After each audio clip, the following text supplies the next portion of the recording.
Welcome to Taking the Higher Road, a DriverReach and FreightWaves production. I'm your host, Jeremy Reymer, founder and CEO of DriverReach, a modern recruiting and compliance software solution. On this show, I interview industry experts and thought leaders who bring their insights to the driver lifecycle as we discuss the industry's greatest challenges, driver recruiting, retention, and compliance. I appreciate all the positive feedback on the show. Please remember to rate and review Taking the Higher Road, whatever platform you use to listen. This week, I'm excited to be joined today by a good friend, John Trahan, Vice President of Centerline Drivers, a nationwide driver staffing company that I've been very familiar with for well over a decade. So glad to have you on the show, John. Thanks for joining me. Hey, Jeremy, always nice seeing you. I think I ran into you last week in Orlando or 2 weeks ago out there in Orlando. I loved your jacket, the plaid jacket. So always great seeing your smiling face. You're an industry leader yourself, my friend.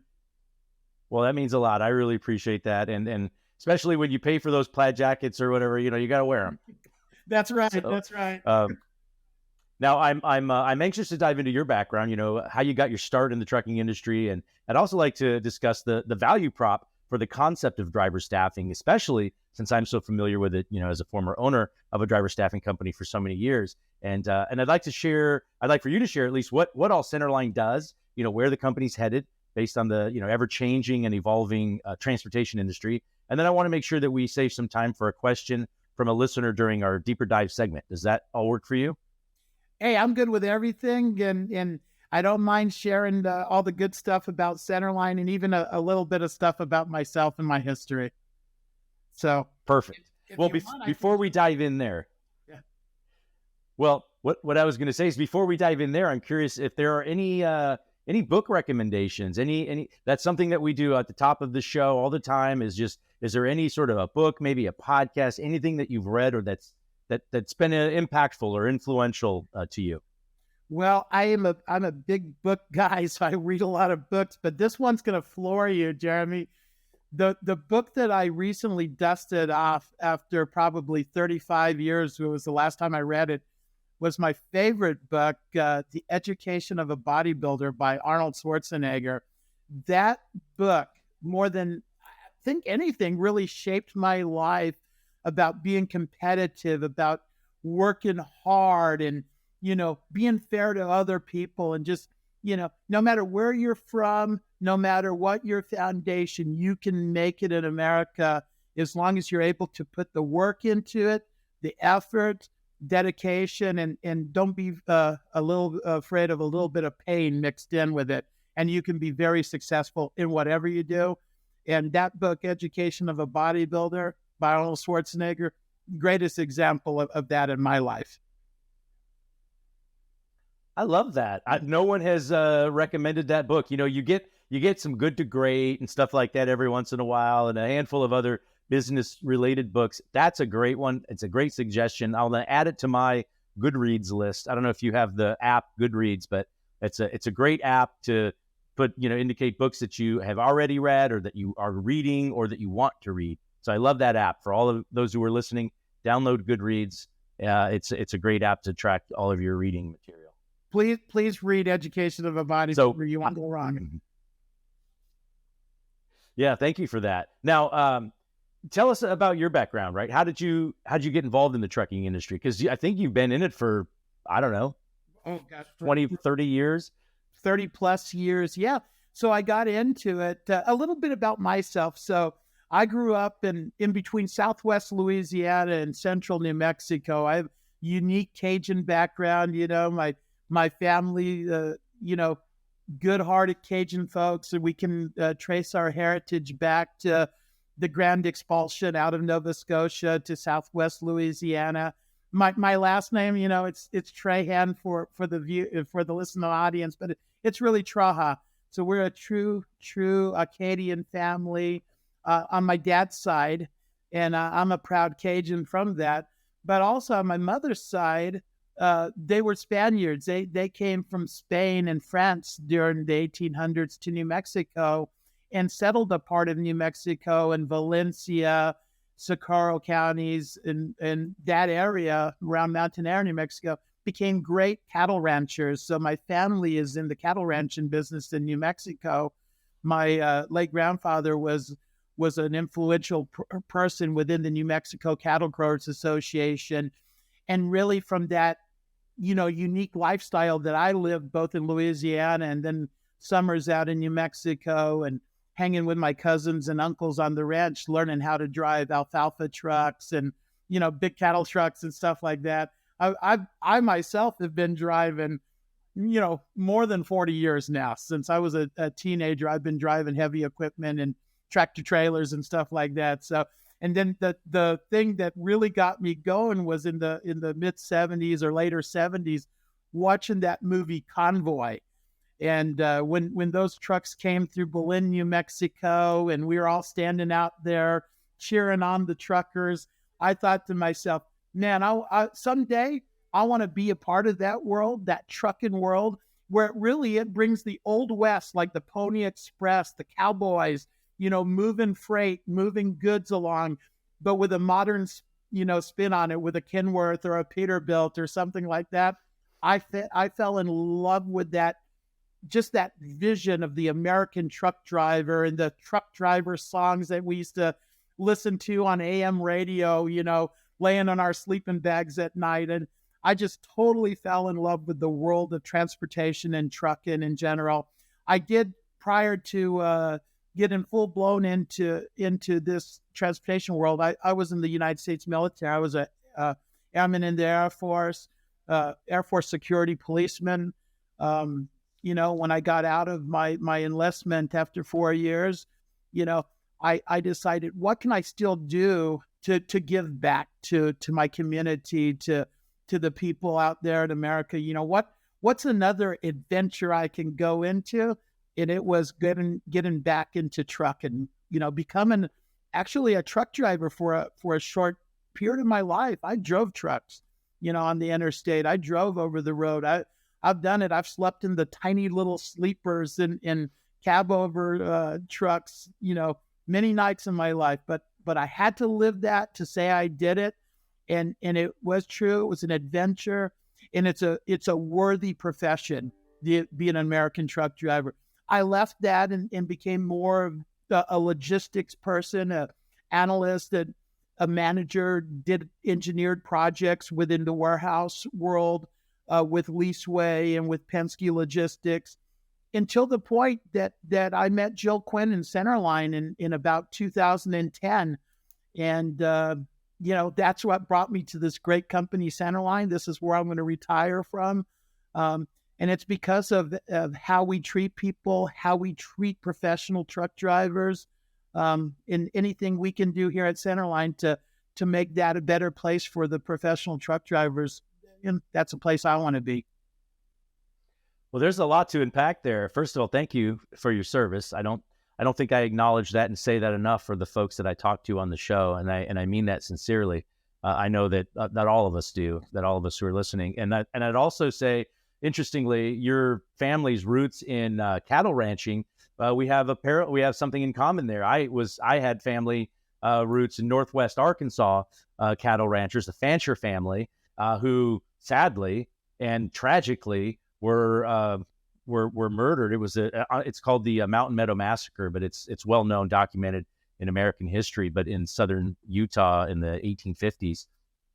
But not that we're going to spend our time talking about that. But you mentioned I do want to get into Centerline since you touched on that. But I also want to ask you a question about CTP.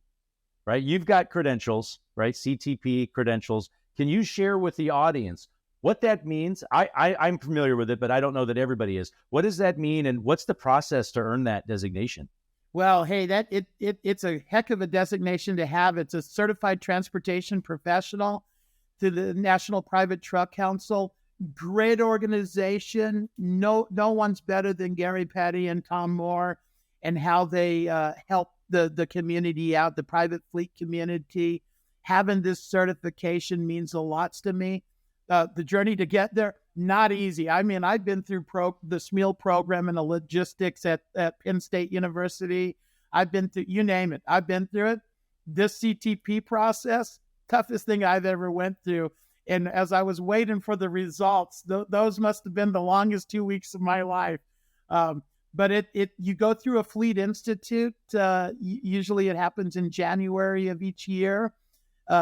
You come back from the Fleet Institute, you study for a few more weeks, and then you take a test, which it's short essay questions. There's like 16 to 18 short essay questions in the 5 competencies of transportation management, which, would be operations, safety, human resources, maintenance, and finance.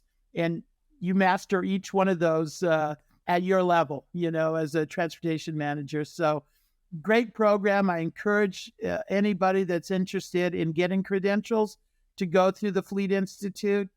I'm on the board of governors of the PFMI, so I'm a promoter, but it's a great place to be. And we see you there every year, Jeremy. So we know that you're a big part of it.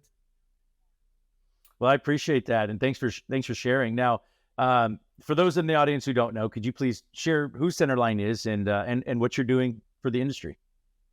Well, Centerline, we're a rather large driver staffing company. We're owned by True Blue, which is a publicly traded company on the New York Stock Exchange, traded under TBI. At Centerline, we have the vision to be the nation's most experienced, reliable, respected partner in the transportation business. To do this, we have established a culture that supports our drivers and our customers. So Centerline, we're everywhere. We do just about anything you can imagine in the world of driver staffing. 3 of our solutions are the flexible driver solution, which is, sometimes short-term or on-demand need for drivers, professional CDL drivers. We have mobile drivers where we can deploy out to Indiana or places like that during times of need, startups with the big 3PLs, natural disasters, whatever. That mobile driver solution, I'm telling you, Jeremy, that's the place to be. It's our fastest growing solution. It continues to be one of our most popular, if not most popular solution. And it helps out many companies from the large private fleets having like an inventory reduction or something's going on that a spring buy or something big, or the big 3PLs, they're starting up a new location out in Indiana, out in Iowa, where there's not a big inventory of, readily available qualified CDL drivers. So that mobile driver services has been fantastic. And then our biggest solution at Centerline is the division that I'm the vice president of and run nationwide, which is our driver management services. Driver management is really the dedicated outsourcing of your fleet personnel to Centerline. We manage the day-to-day. We manage, in many cases, the operational aspects, including dispatching and deployment of the resources, the maintenance of the equipment, the upkeep of the FMCSA requirements. But basically, for the private fleet world where we live in every day on the driver management side, we are an extension to that fleet. We're the bandwidth that gives them high-powered HR recruiting capabilities and world-class safety, a commitment to safety, the education of drivers in risk mitigation. That's what Centerline does best. We do driver management better than anyone out there.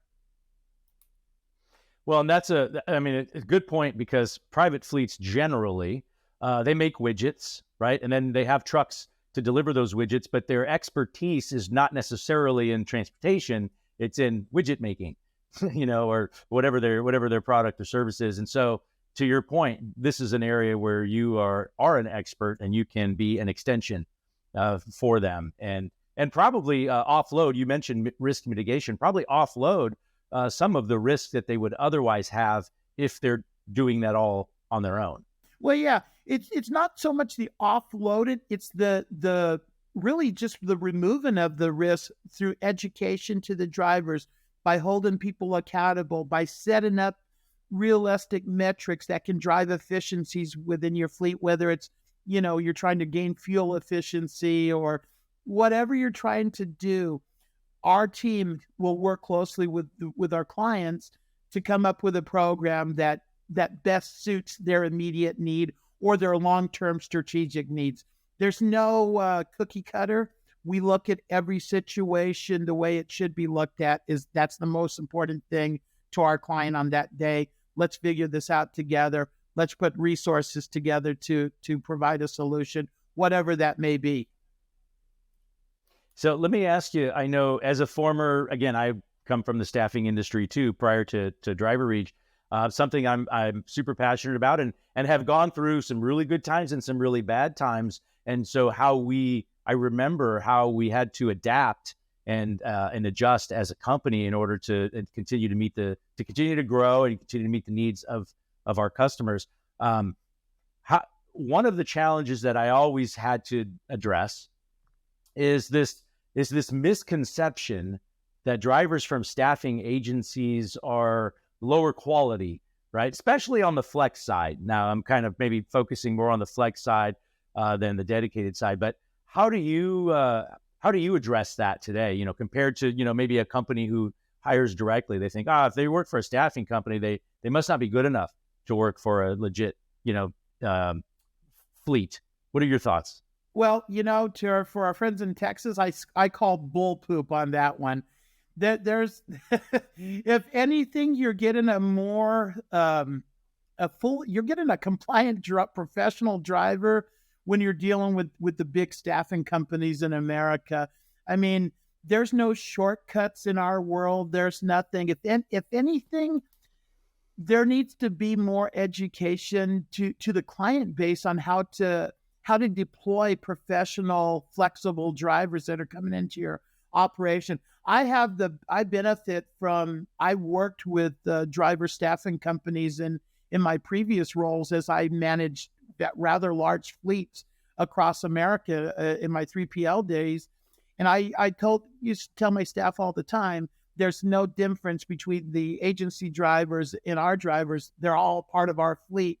So let's help make everyone successful, to take the time, just like if you were hired directly into a private fleet or a 3PL, if it's all that introduction to the fleet on the front end, gives you what you're going to get on the back end. So if you bring in a staffing agency professional driver and throw them in a truck with keys and an invoice and don't tell them what your goals are for the day or how it's to be done correctly, you're probably not going to get the right results. Even if you put me or you into that seat, Jeremy, you get what you give. And if you don't give a lot of good counsel and resources to those new drivers, they're not going to make it. But if you invest in them, you give them a good orientation, maybe a good look at what your company does, maybe, make sure that they're qualified on the material handling equipment, whatever the idiosyncrasies of your business are. If you train and if you help them in that first few hours with the fleet, they'll be successful. If you push them out the door too soon without a lot of love and extra care, you're not going to get a good result. So the drivers are, I would say, better because they're better. They've gone through a process. There's no shortcuts in our process, as you know. And, these drivers, the ones on the flexible side because there really aren't temporary drivers in America anymore. If you're working for a large driver staffing company, whether you're in a driver management or dedicated role or a flexible or mobile role, you're there. I mean, that's your job. The difference between a flexible driver and a dedicated driver, the flex guys, they can go work here today, there tomorrow, and their expectation to deliver is the same, whether it's hauling, a load of carpets one day or a load of shingles the next day. You got to get it to the customer safely, in an efficient manner. And along the way, you need to be safe, courteous to everyone you meet along the road. That way you don't give yourself or other professional drivers a bad reputation. So professional drivers are good no matter if they work for a common carrier, a driver staffing agency, or a premier private fleet. It's what's in here that makes the driver and what you give to that individual to help them succeed. That's what makes a difference. Well said. And I know in today's economic climate, it's a little bit tougher. I'm curious. I remember 2008, 9, the Great Recession, and remember how we had to navigate through that period, and it was tough. How does the concept of driver staffing align now with the economic headwinds? Is there any advantage that it might have that you might not have, leveraged before? Or has anything changed in the narrative, in the story about the benefits of staffing? Well, I know I can say for the driver management side, our business is actually growing, still at double-digit levels right now. And I think it's because of our bandwidth, the way we use processes and technologies to not only hire a driver, get them in the seat safely, but to continue that connection with the driver. A lot of the private fleets, you said it earlier about the widgets and making widgets, that's their focus. And they sometimes are not successful when they have to get away from that and focus on another core part of their business, which is, transportational and logistics. By relieving themselves in some cases from that burden or that responsibility and letting a company come in like ours with bandwidth, with resources, with the ability to manage those fleet drivers, that really is a competitive advantage to those large private fleets to just let go just a little bit and allow a trusted partner to work with you in this other scope of your business. And it's successful. There's other reasons, as you know, Jeremy, why companies will outsource their fleet drivers to companies, as your former company and the company that I work for today. Sometimes it's, these truck driver roles. I think the average age of a truck driver coming into the profession today is probably close to 40 years old. It's up there. That's the entry. That's the entry point into commercial truck driving. But the reality is the average age of a professional driver in America is actually right around 50 years old and growing. And those people, they have to be cared for, but where their age comes into play is when it comes to getting workers' comp rates or good insurance, healthcare premiums, those, blue collar roles with higher ages, a little bit of risk potential there, they can put a burden on your whole company structure. Whereas, maybe the healthcare benefits for your clerk in the office is now a little bit higher because, all of a sudden your private fleet that used to be 5 drivers doing shuttle operations has exploded because of demand or control capacity, whatever. Now, okay, we're gonna make a fleet here. So you go from 10 yard guys to 200 road drivers, and that can put your numbers out of whack throughout your structure. So a lot of benefits to this. Right now, in the current headwinds that we're under, it's still hard to hire a driver. There's more available today than there were last year. Still rather hard to hire. Yep. So a good entry point into this world really is, we deliver that expertise that it takes today to recruit safe, compliant drivers precisely matched to your needs. So you can go ahead and focus on those widgets, whether you're dealing with us on the flexible, mobile, or driver management side. Let a company like Centerline take that off your plate, and we can assure you will get the driver that you need. Well, excellent response to that, and I know that there's a lot of benefits. As again, I used to do this myself, and it's a great model. It's a great way to sort of just take advantage of additional labor resources that are professional and highly qualified. We've got just under a minute left, and so the time goes by so fast in these conversations. I do want to get to the deeper dive questions. So let me, now this is about autonomous vehicles, and this is not an uncommon question, honestly. The question is, when do you think we'll see autonomous vehicles taking over for human drivers? And should we actually be worried about this change, and how should we prepare for this shift? Is there anything, this maybe not your area of expertise, but certainly wanted to ask the question and see what your thoughts are. Well, funny as it may sound, we work with some of these companies that are developing the autonomous type of vehicles. And I mean, we've been a part of it for the last 10 years, whether it was working with the big mapping companies that were traversing America with little bubbles on the top of their cars and, all of that. We've provided pilots to some of these innovative companies that are working through automation. But the reality is it's here. I mean, there's trucks already doing line haul operations, and as betas, but it's going to happen. And I think we just adjust to it.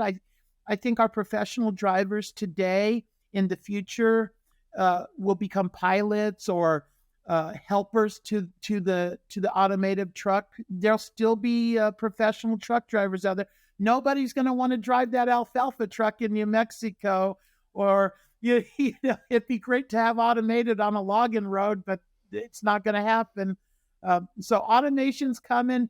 We just need to figure out as a society how we all work within the realm of automation and artificial intelligence and stuff. But I can assure you this, Jeremy, Centerline will be at the forefront 10 years from now when this is seeping in more and more. We'll still be a relevant company out there, and we'll still be growing. Well, that's exciting. And thank you so much for joining us today, John. I appreciate your dedication to the industry and look forward to seeing you at some upcoming events this year. Hey, look forward to seeing you soon, Jeremy. Thanks for joining me for another episode of Taking the Higher Road and for spreading the word to your industry peers. We really appreciate it. And remember, you could submit any questions or comments, including those which may appear on upcoming deeper dive segments at podcast@driverreach.com. And don't forget to rate and review Taking the Higher Road, whatever platform you use to listen. Until next time, thank you for taking the higher road.